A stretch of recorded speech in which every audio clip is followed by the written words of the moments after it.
ಈ ವಿಡಿಯೋದಲ್ಲಿ ನಾವು ಸ್ಟಾಕ್ ಮಾರ್ಕೆಟಿಗೆ ಯಾಕೆ ಬರಬೇಕು, ಸ್ಟಾಕ್ ಮಾರ್ಕೆಟ್ ಹಿಂದೆ ಏನಾಗಿತ್ತು, ಮುಂದೆ ಏನಾಗುತ್ತೆ, ಮುಂದೆ ನಾವು ಸ್ಟಾಕ್ ಮಾರ್ಕೆಟಿಂದ ಲಾಭ ಮಾಡ್ಬೋದಾ, ಲಾಸ್ ಆಗುತ್ತಾ, ಏನಕ್ಕೆ ಲಾಸ್ ಆಗುತ್ತೆ, ಇನ್ನು ಮುಂದೆ ಪ್ರಾಫಿಟ್ ಯಾವ ಥರ ಮಾಡ್ಬೋದು, ಗ್ರೋತ್ ಆಗುತ್ತಾ, ಇಂಡಿಯನ್ ಸ್ಟಾಕ್ ಮಾರ್ಕೆಟ್ ಗ್ರೋತ್ ಆಗುತ್ತಾ, US ಸ್ಟಾಕ್ ಮಾರ್ಕೆಟ್ ಗ್ರೋತ್ ಆಗುತ್ತಾ.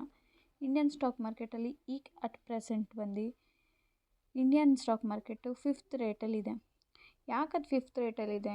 ನಮ್ಮ ಇಂಡಿಯನ್ ಸ್ಟಾಕ್ ಮಾರ್ಕೆಟು ಬಂದು 5th ರೇಟಲ್ಲಿ ಇರೋಕ್ಕೆ ಕಾರಣ ನಾವೇ. ಎಕನಾಮಿಕಲಿ ಗ್ರೋತ್ ನಾವು ಚೆನ್ನಾಗಾಗಿಲ್ಲ.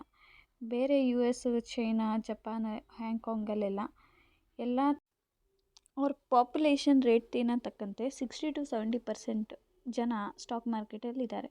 ಬಟ್ ಸ್ಟಾಕ್ ಮಾರ್ಕೆಟ್ನ ಇಂಡಿಯಾದಲ್ಲಿ ಗ್ಯಾಮ್ಲಿಂಗ್ ಅಥವಾ ಲಾಸ್ ಅನ್ನೋ ಭಯದಿಂದ ಜನ ಸ್ಟಾಕ್ ಮಾರ್ಕೆಟ್ನ ದೂರ ಮಾಡಿ just income like salary, job ಅನ್ನೋ ಇದರಲ್ಲೇ ಓಡಾಡ್ತಾ ಇದ್ದಾರೆ. ಬಟ್ ಸ್ಟಾಕ್ ಮಾರ್ಕೆಟಲ್ಲಿ ಲಾಭ ಮಾಡ್ಬೋದು. ಈ ಗ್ರಾಫ್ ನೋಡಿದ್ರೆ ನಿಮ್ಗೆ ಅನ್ನಿಸ್ತಿರ್ಬೋದು, ಈ ಚಾರ್ಟ್ ಬಂದು ಸೆನ್ಸೆಕ್ಸ್ ಅಂತ. ಸೆನ್ಸೆಕ್ಸ್ ಹೇಗೆ ಡೆವಲಪ್ ಆಗಿದೆ ಅಂತ ನೋಡ್ತಾ ಇದ್ದರೆ, ಜೊತೆಗೆ ಇಂಡಿಯಾ ಹೇಗೆ ಡೆವಲಪ್ ಆಗ್ತಿದೆ ಅನ್ನೋದನ್ನು US ಅವ್ರಿಗೆ, ಇಂಡಿಯಾದವ್ರಿಗೆ ಎಲ್ರಿಗೂ ಗ್ರೋತ್ ಅರ್ಥ ಆಗುತ್ತೆ. 1990ರಲ್ಲಿ 700 ರೂಪಾಯಿ ಇದ್ದಂಥ ಸ್ಟಾಕ್ ಈಗ 2000ರಲ್ಲಿ 5000 ಆಗಿದೆ. 2010ರಲ್ಲಿ 20,000 ಆಗಿದೆ. 2020ರಲ್ಲಿ 45,000 ಆಗಿದೆ. ಮುಂಬರುವಂಥ 2030ರಲ್ಲಿ ಕಡಿಮೆ ಆಗೋ ಸಾಧ್ಯತೆಯೇ ಇಲ್ಲ. ಇನ್ನೂ ಜಾಸ್ತಿನೇ ಆಗುತ್ತೆ ಹೊರತು ಕಡಿಮೆ ಆಗಲ್ಲ.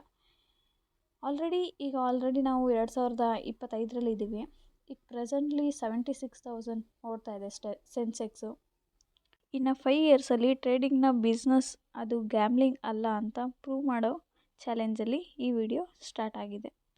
Thank you for watching. Happy trading.